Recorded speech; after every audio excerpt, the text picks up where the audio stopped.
জমে উঠেছে খুলনা মোটর শ্রমিক ইউনিয়নের ত্রিবার্ষিক নির্বাচন। খুলনা থেকে শেখ মাহবুব আলমের তথ্যচিত্রে বিস্তারিত।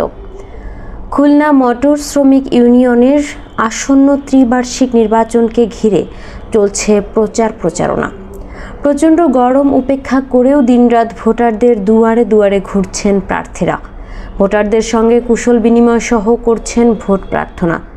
নগরীর সোনাডাঙ্গা বাসস্ট্যান্ডে মোটর শ্রমিক ইউনিয়নের সভাপতি পদপ্রার্থী মীর মোতালেব হোসেন ডলফিন প্রতীক নিয়ে নির্বাচন করছে। নির্বাচিত হলে শ্রমিকদের স্বার্থকে সর্বাধিক গুরুত্ব দেওয়ার প্রতিশ্রুতি দেন তিনি। এ সময় বিভিন্ন শ্রমিকদের সাথে কথা হলে তারাও আশাবাদ ব্যক্ত করেন। মতো সব সময় আমাদের পাশে থাকে, আমাদের সুখে দুঃখে থাকে, সাধারণ শ্রমিকের উন্নয়ন হয়। এই 11-14 শ্রমিক ইউনিয়ন যাতে আগামীতে উত্তরোত্তর সমৃদ্ধি এবং উন্নত করতে পারে সেই কামনা করে আমি আমার বক্তব্য শেষ করছি। 14 সকল শ্রমিকের একটাই দাবি, একটাই চাওয়া, আমরা আমাদের জনপ্রিয় নেতা জনাব মীর মোতালেব ভাইকে সভাপতি হিসাবে দেখতে চাই। আপনারা কি বলেন? সবাই ঠিক আছে?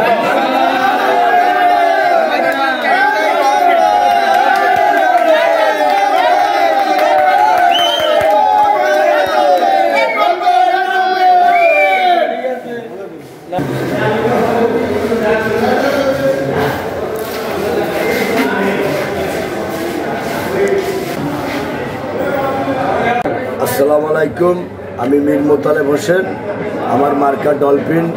আমি খুলনা মোটর শ্রমিক ইউনিয়নের 5 বার জয়েন্ট সেক্রেটারি ছিলাম। আমি গত টাইমে সভাপতি করেছিলাম, 2 নম্বর ছিলাম। শ্রমিকের অনুরোধে এবার আবার নির্বাচন করতে মাঠে নামিয়েছি।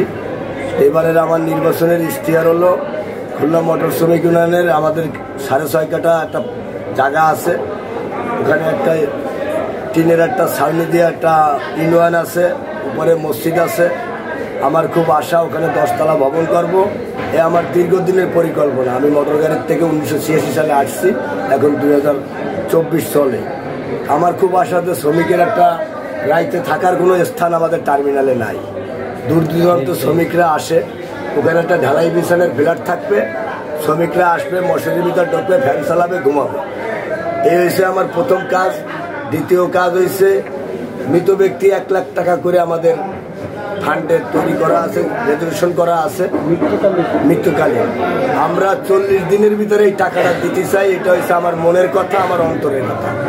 আমরা 3 মাস, 6 মাস, 15 মাস, বছর ঘুরাইয়া টাকা, এগুলো আমার দ্বারা অসম্ভব।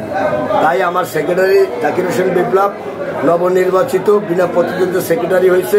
আল্লাহ ওনার দীর্ঘজীবী করুক, সুস্থ কামনা করি ওনার।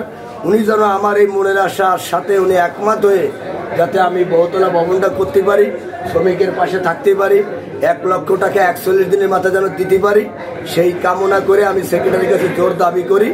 এবং নির্বাচনের সকল শ্রমিকের বিপদ আপদে যেন আমি সুস্থভাবে তাদের পাশে থাকতে পারি, এটাই আমার মূল কামনা। শ্রমিকরা এসে দেখে বিভিন্ন জেলার শ্রমিক যেন একটা টার্মিনালের মতো এশিয়া মহাদেশের ভিতরে একটা সুন্দর বাস টার্মিনাল সোনাডাঙ্গা, এটাই আমার মনের খুব আশা। নির্বাচনের পরে আমরা একটা তহবিল ভাঙ করবো শ্রমিকের। আমি জয়যুক্ত হই, শ্রমিক আমাকে ভোট দেয়, আমি এটা করার জন্য জোরতর আশাবাদী করবো ইনশাল্লাহ।